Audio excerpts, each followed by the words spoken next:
Is it last year already? That's the feeling of plenty of Oilers fans today, as Edmonton have started this season in a rut, sparking the obvious comparisons to the team's early struggles last year. I'm going to talk about that. I'm going to talk about more, but first, hit the subscribe button. We're going to be covering the NHL season regardless of how these Oilers do, so for better or for worse, follow along with Oilers Digest. Okay, so we're starting with last night's game itself. It had a positive start. It was a simple, well-executed offensive play with McDavid gathering the loose puck. He gets the puck around the net, and you can see the Calgary Flames players just collapse.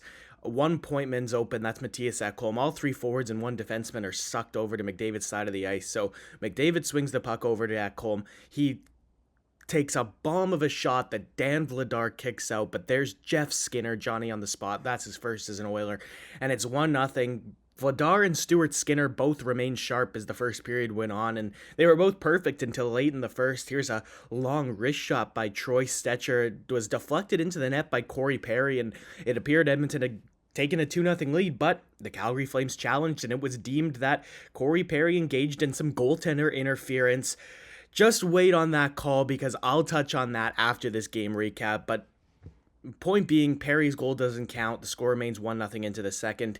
In that second period, it's a good give and go from Jeff Skinner and Derek Ryan. It gets Ryan in behind the defense. It's a great finish to slot it in behind Vladar, but however, again, the Flames challenged this time for offside, and Arvidsson was indeed deemed to be offside. I don't think this one's going to be the subject of much debate, much litigation. He is offside, and realistically here, it's just a really tough mistake for Victor Arvidsson to be making, but it is the right call. So the second disallowed goal definitely took some wind out of the sails of the Oilers, and Calgary pushed back hard after that. They tie the game up, and listen, Rasmus Andersson deserves a tremendous amount of credit for this goal. He does so well here to escape McDavid. He sidesteps Hyman, and then he gets past McDavid, splits between Hyman and McDavid, and then he picks the top corner. It's incredible work by Andersson to read the offensive zone, exploit the space that he recognizes, but at the same time, this goal was way too easy when you consider who the Oilers have out on the ice. Bouchard and Ekholm both dropped extremely deep by the time Andersson scores, and McDavid himself needs to play this better. He doesn't win the puck on the back check, but from this position here, you need to be ready for Andersson to cut to the middle, and McDavid's not. Andersson gets past him, and it's 1-1. The Oilers needed a huge save from Skinner to keep the game at tied, with him denying Connor Zary on this rebound chance, and Dan Vladar had to make a big stop of his own on Connor McDavid shortly after. But moving into the third period, Calgary took a 2-1 lead just 7 minutes into the final frame, and this is another preventable goal against from the top unit. Travis Dermott and Zach Hyman are trying to cover two Flames down low.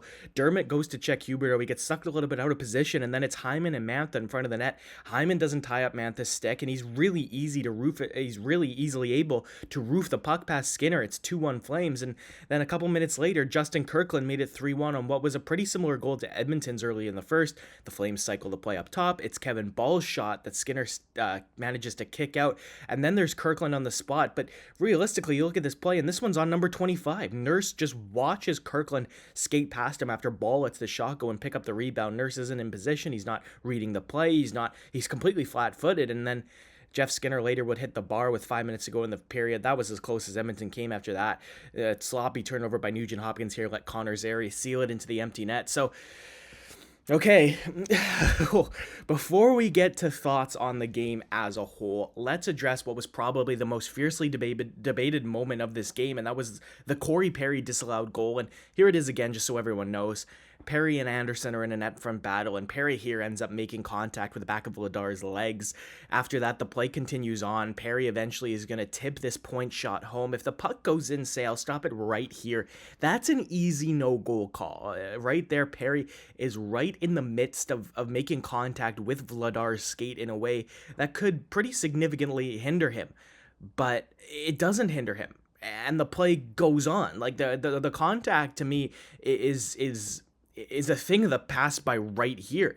And from here, this puck doesn't beat Vladar because of Perry's interference. He's got at least 1 foot in the crease. I'd say at least both heels are by the time he tips the puck in. But Vladar never is really stopped from moving into space because of Perry. He puts his blocker on his back right here. But when the shot comes in, he moves away from Perry to try and make the save, and he isn't impeded in doing so. Perry, when the shot comes in, leans to his left, and Vladar goes to try and make the save to his right. What beats him here is the tip, right? It's the deflection that's the reason this puck goes in. So overall, it's either the stick in the skates here at the beginning, or it's the presence in the crease that caused Vladar to push him away. And one of those two things is going to get this goal called off. And at the end of the day, this is a tough call. Here's the NHL's explanation of this call. So, video review determined Edmonton's Corey Perry had a significant presence in the crease, which impaired Dan Vladar's ability to play his position prior to the goal.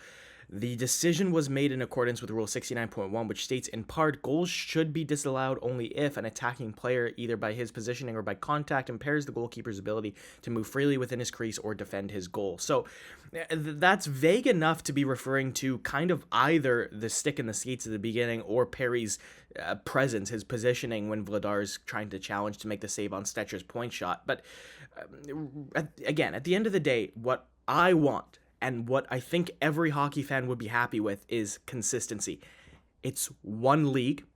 It's one rule book. These are all the significant rule changes made by the NHL to that book since the lockout. So why can't one standard be implemented? Keep in mind what we just saw from Perry, okay? That was deemed not a legal goal.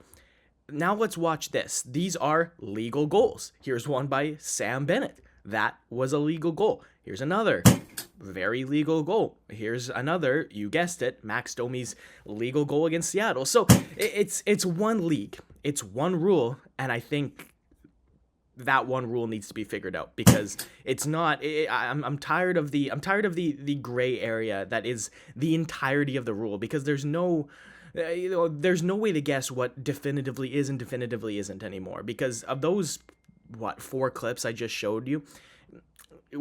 Should one of those not be a goal and the other 3 stand? Should it be the one that indeed wasn't, which was Perry's? I don't think so.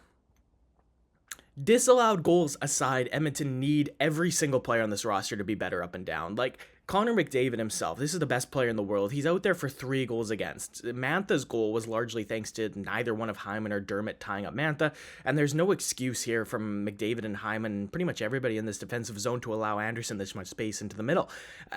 So realistically, there's no excuse to remain without a point starting the first 3 games of the season all at home. They've got Philadelphia at home tomorrow night and then Nashville and Dallas on the road, and that's 3 pretty difficult games. We saw the Flyers give the Canucks fits last week, so there has to be some urgency from this team, I think. Obviously, there's getting the win monkey off the back, but to me, as long as the Oilers remain below 500, there's going to be a lot of doubt in this team, because again, last season it was a coaching change, and that's a pretty significant thing to have to be done to turn the ship around. Connor McDavid remains probably predictably optimistic. He said post-game that, quote, "I'm sure there is lots of ways to explain it, but ultimately it hasn't been good enough. I've said that numerous times here, up and down the lineup, myself first and foremost. Everybody could be better, and everybody will be better. We're not quitters here. We never have been. Losing 3 in a row off the bat is not ideal, but it is nothing we can't work out of." And obviously, Connor McDavid is right. This is a very talented team on paper, and nobody really expected when Woodcroft was fired in favor of Knoblauch last season that the Edmonton Oilers were going to turn the ship around the way they did and go all the way to within one goal, really, of the Stanley Cup. So Edmonton right now, it's 3 games, and the panic button is being pressed by plenty. And is it time for that? I don't know, because I think these players haven't played up to their talent level. So if this Oilers team was doing everything they possibly could and the results were still not coming, that means the team's not good enough. But I don't think that's true. I don't think the Oilers are doing everything they possibly can.